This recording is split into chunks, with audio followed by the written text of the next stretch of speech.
Hello, decision makers. This is the Bible study for Sunday, 7th of March, 2021 at sabbath.school/lesson book. And let's see what we have here. Buy something free, Isaiah 55, 1-7. Read this text.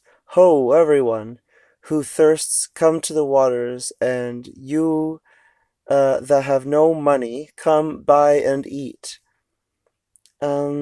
Isaiah 55:1 NRSV. What contradictions do you see there?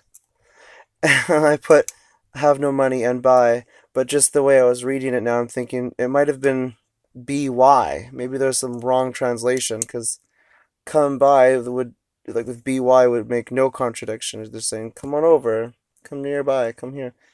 Anyway, what was the price for our salvation? See 1 Peter 1:18 and 19. Um, a life.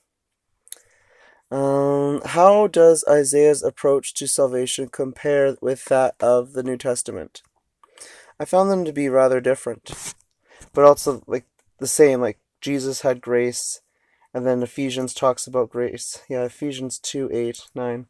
Um, hmm. Yeah, so Isaiah focuses on the on like the humanity side of salvation.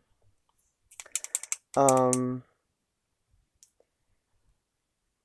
Isaiah focuses on the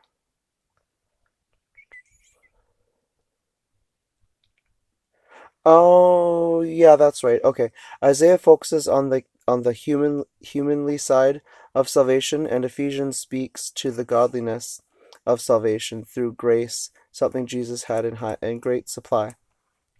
So yeah, Isaiah focused more on the humanly side of salvation, Ephesians the godly side of things.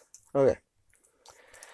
Salvation is free in that there's nothing we can do to earn it. Our works can never be good enough to save us, yet at the same time, it can cost us everything.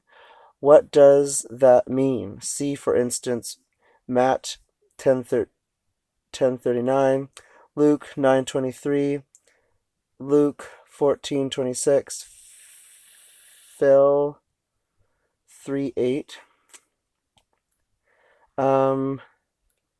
And what I got is this was probably a way out from childhood trauma to give one a chance to be purposeful. I think what is meant is if evil, then hate evil to anyone in one's life.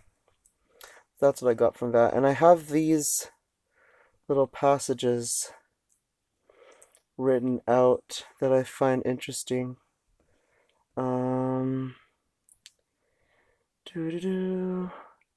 Where's 58:7? Oh, that was in the top part here. 58.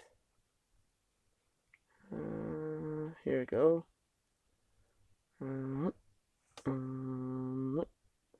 Okay, so with 58:7, I just found it interesting, I think. Is it not to share your food with the hungry and to provide the poor wanderer with shelter when you see the naked to clothe them, and do not turn away from your own flesh and blood?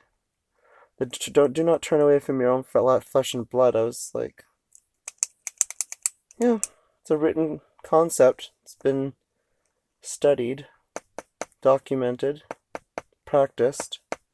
It's one of the better references. Do not turn away from your own flesh and blood. And then, like, narcissism comes to mind. But anyway, uh, moving on from that. Yeah. So, I guess that's that. Bye. Oh, Isaiah 55:5. I also have that um written down as something interesting. So what else did I see that was interesting? 55:5. Surely you will summon nations you know not, and nations you do not know will come running to you because of the Lord your God, the Holy One of Israel, for he has endowed you with splendor. I was like, that's interesting. They will come running to you. Summon nations. That's like kind of a helpful thing. Like to me, that's like the United Nations. Like they kind of like theoretically would like summon each other to do things like relief and stuff like that, coordinate. Um, and they probably know each other, but sometimes they don't. They sure act like they don't sometimes. Okay, that's that.